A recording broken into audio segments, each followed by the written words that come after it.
A lot of these videos are kind of made for my son. He's a senior in high school there in San Diego. Fortunately, I live in Hawaii where my bee operation is. But one of the questions, of course, that he has, because he's developing a project for his senior year, and his project this year was to develop a fictional business based on something that he's interested in, and he chose queen rearing, which my family's been doing bees for over 70 years, and most of our focus, of course, has just been on honey. But I'm kind of excited that he's interested in the queen side. So because we produce our own queens for our honey business, I figured it'd be a good time for him to learn how we do it. Going to start out with we choose our locations based on drone support, and the way we do that is generally we won't run any more than 100 mating nukes in a mating yard, and they're supported. The rule of thumb is 10%. So if you're running 100 mating nukes, then you need to have at least 10 production hives that support drones, and the drones, of course, are selected based on the genetics that you're trying to propagate. Because of course, a queen, when she lays an egg, it's her genetics plus the genetics of the drones that she mates with that determine what the worker bees are going to be. So we saturate our mating yards with drone support from production hives that we've developed for the first two things, of course, are honey production, because that's what I do. Temperament, because, well, let's face it, I would rather work bees without a veil than spend all day in a bee suit. So those are the first two things we choose for. Then, of course, we do mite counts to determine our mite load. We don't have a lot of disease here in Hawaii just because we're a closed ecosystem here. There haven't been foreign bees brought into Hawaii for decades and decades. So what we have here is pretty much what's been here since the colonists brought bees to Hawaii. So that being said, we're going to go ahead and jump into one of these mating nukes here and show you what to look for as we harvest the queens for either for sale or for our queen production and honey production. So again, 100 mating nukes in a mating yard with at least 20 production hives that provide drone support. And we run, down here I'll show you, we run 6-frame mating nukes. And most beekeepers, they run 5 or less on the frame, but because we are constantly growing in one way or another, 6 frames allows us every month to make one new mating nuke for every 3 existing mating nukes. So we'll take a frame of brood from each and add it to a new nuke box.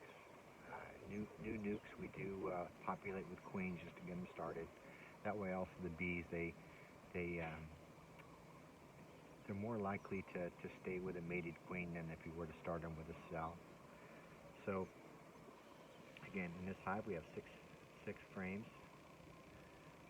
This hive had a queen recently pulled from her, and when we put a frame back in, we actually give them a foundation. And the reason why we give them a foundation is that when we insert that new queen cell, your population is going to drop before it starts increasing again, because your virgin queen is going to go out and mate, which means, of course, there's no eggs being laid. And in Hawaii, we do have a small hive beetle, and the fact that we put a foundation in here, the bees don't have to protect it from the hive beetle, because of course the hive beetle's after bee pollen. So here, again, after about a week, you can see that they're already building the foundation out, and we are almost the 1st of November. And I just carefully go through here. And what I'm looking for is, what does my brood look like? And the way I evaluate that is 3 ways. I want to make sure that I've got eggs in here. And a properly mated queen, because her abdomen is large, she's going to be laying her eggs towards the center of the cell when she puts her abdomen into the cell. So that's one of the first things that I look for is was she properly mated, therefore, she's laying eggs to the center. If you have a laying worker or you have a queen that wasn't mated enough, that egg is going to be more and more towards the wall of the cell than it would be towards the center. And then I want to look at the larva in regards to nutrition. Is my larva white, which means it's nice and healthy? And then the royal jelly that it's swimming in, does it look like it's kind of pearl in colored as you move the frame? Does it look pearlescent? And that just tells me it's nice and moist. They're getting plenty of nutrition. They're getting plenty of water. And water, of course, not being a big concern here in Hawaii. We have water pretty much all the time, especially this year. And then what I want to look for is I want to do an evaluation of my seal brood. And seal brood, I most commonly refer to as leather. I want to make sure that it's level, which means it doesn't have unfertilized eggs being laid, which will in turn reveal themselves with drone. And in the middle of your worker bee brood, that would really kind of stand up as if it looks like popcorn. So I want to look at my brood to make sure that it's level and consistent in age, because of course your queen, she lays in a spiral, and so I want to see similar aged brood next to each other. And then again, I want to see that she is laying consistently, which means in addition to that circular pattern, that she's not laying eggs that the bees will abort because it was inbred or some other issue. And that's what I see here, is I see a level and consistent pattern. Yeah.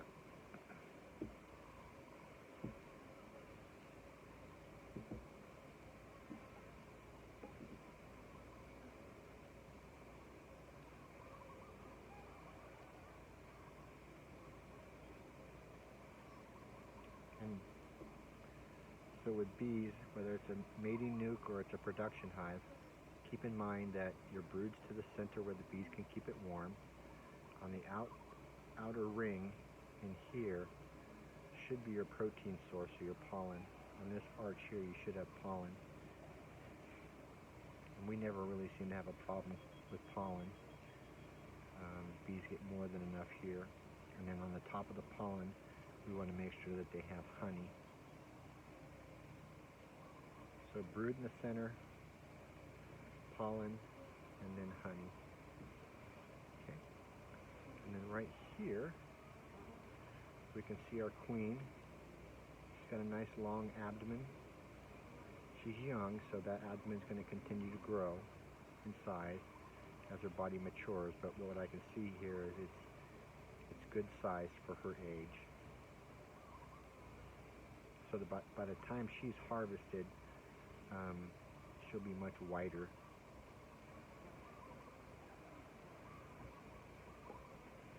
Continuing to go through. This is going to be a frame mostly on this side of eggs and larvae, which is consistent in age. On this side you see seal brood or leather that is also level and consistent in age. And this brood here is actually a little bit more mature because it is darker.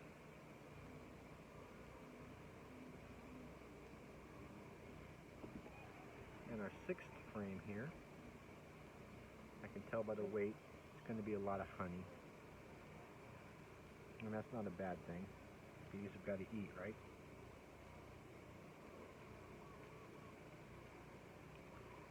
So there you have it, Tanner. There's just one step in, an important step in queen rearing, is the evaluation of a queen before you harvest her.